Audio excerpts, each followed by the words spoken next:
Once so powerful, many believed him to be untouchable. Now Bo Xilai faces life in prison.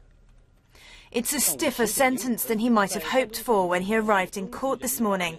He was found guilty on all the charges he faced: abuse of power, corruption and bribery, and the court ordered for all his assets to be seized. His fall from grace has been swift and dramatic. Bo Xilai was the Communist Party chief in Chongqing and seen as a candidate for the highest levels of office. But then came the murder of British businessman Neil Heywood, found dead in a hotel room almost 2 years ago. In February last year, Mr. Bo's former chief of police, Wang Lijun, fled to the US consulate in nearby Chengdu with information that triggered a reinvestigation into the killing. 6 months later, Mr. Bo's wife, Xilai, was convicted of the murder. She had fallen out with Neil Heywood over their business deals and poisoned him.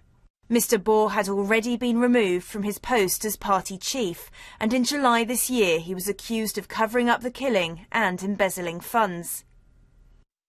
Millions followed the gripping political drama as it unfolded at his 5-day trial last month.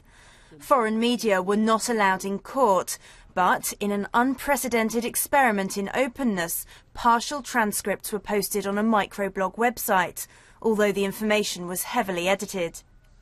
Mr. Bo was portrayed by the prosecution as greedy, corrupt and violent. His defence was fierce. He denied all charges and attacked the reputations of his accusers, including his wife. But he didn't convince the judge. Some think the result was a foregone conclusion. The court is controlled by the Communist Party, which is keen to show it will not tolerate corruption. The verdict will be a blow to Mr. Bo's many supporters in Chongqing. His social policies and charisma made him hugely popular. Some believe that was his downfall, and the case has been about eliminating him as a political rival.